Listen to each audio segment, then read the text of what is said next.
అండి, welcome back to our channel Bhavani Krishna vlogs. అందరూ ఎలా ఉన్నారండి? అందరూ బాగున్నారా? మేమైతే చాలా బాగున్నాము. మీరు కూడా బాగుండాలని మనస్ఫూర్తిగా కోరుకుంటున్నాను. ఇదైతే శివరాత్రి వ్లాగ్ అండి. శివరాత్రి అందరూ బాగా చేసుకున్నారా? ఎలా చేసుకున్నారో కామెంట్ చేయండి. మేము శివరాత్రి ఈవినింగ్ టెంపుల్కి అయితే వచ్చాము. ఈ టెంపుల్ చాలా పెద్దదండి. చాలా పెద్ద శివుని విగ్రహం అయితే ఉంటుంది. శివరాత్రి రోజు ఇక్కడ బాగా చేస్తారని చెప్పి అయితే ఇక్కడికి వచ్చాము. డెకరేషన్ కూడా చాలా బాగా చేశారు. ఈ టెంపుల్ ఉండేది ప్రొద్దుటూరు. మీరు ఎవరైనా ప్రొద్దుటూరుకి వస్తే ఈ ప్లేస్ అయితే అస్సలు మిస్ చేయకండి. మీరు కనుక నా ఛానల్ ఫస్ట్ టైం చూస్తున్నట్లయితే లైక్ చేసి సబ్స్క్రైబ్ చేసుకోండి. ఇక్కడ ఎంట్రన్స్కి అయితే 10 రూపీస్ పర్ హెడ్ ఛార్జ్ చేస్తారండి. ఎంటర్ అయిన వెంటనే గణపయ్య కనిపిస్తారు. కొంచెం లెఫ్ట్ తిరిగితే ఆంజనేయ స్వామి తోక గృహలాగా ఉంటుంది. దానిలో రాముడు లక్ష్మణుడు నిద్రిస్తున్నట్టు ఉంటుంది. అది రామాయణంలోని ఘట్టము. ఇంకొంచెం ముందరికి వెళ్తే ద్వాపర యుగంలో కొన్ని ఘట్టాలైతే మనం చూడొచ్చు. శ్రీకృష్ణుడు గోవర్ధ పర్వతాన్ని ఎత్తుతున్నప్పుడు, వేణుగానం చేస్తున్నప్పుడు, విల్లును సంధిస్తున్నప్పుడు అద్భుతమైన ఘట్టాలు మనం ఇక్కడ చూడొచ్చు. ఈ టెంపుల్ ఎర్రగుంట్ల నుంచి ప్రొద్దుటూరుకి వచ్చే దారిలో ఉంటుంది. ఈ టెంపుల్ని చాలా బాగా కట్టారండి. చాలా కలర్ఫుల్గా ఉంటుంది. మంచి కళాకృతిగా కూడా ఉంటుంది. కొంచెం ముందరికి వెళ్తే బయట వైపు మంచుకొండల ఆకృతిలాగా డిజైన్ చేశారు. వాటి లోపల 12 జ్యోతిలింగాలు దర్శనమిస్తాయండి. ఎంట్రీ చూడండి, చాలా బాగుంటుంది. లోపల ఎంట్రీ అవ్వగానే జ్యోతిలింగాలు కొంచెం దూరంలో వరుసగా ఉంటాయి. ప్రతి ఒక్క జ్యోతిలింగం ముందర మన పురాణాలలో జరిగిన ఘట్టాలను చాలా బాగా చిత్రీకరించారు. లోపల పక్క కూడా చాలా కలర్ఫుల్గా ఉంటుందండి. మీరే చూడొచ్చు ఎంత బాగా కళలను చిత్రీకరించారో. లోపలికి వెళ్ళంగా చిన్న చిన్న సందులు అయితే ఉంటాయండి. మనం తిరుక్కొని వెళ్ళాలి.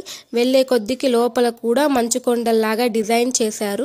ఆ మంచు కొండల్లో మంచు శివలింగం దర్శనమిస్తుంది. నాకు ఇది చూస్తే అమర్నాథ్ మంచులింగమే గుర్తుకొచ్చింది. చాలా బాగా ఉంచారు. చాలా వరకు ఘట్టాలని ఇక్కడైతే చాలా బాగా చిత్రీకరించారు. చాలా బాగా అనిపించింది. మనసంతా ప్రశాంతంగా ఉండింది. చాలా బాగా సెట్ చేశారు. మా పిల్లలు అయితే చాలా బాగా ఎంజాయ్ చేశారు. నైట్లో వచ్చాము కదా, లైట్లో వ్యూస్ కూడా చాలా బాగుంది. మీరు కూడా ఇక్కడ చూడొచ్చు. నరసింహస్వామి ఉగ్ర రూపం చూడొచ్చు.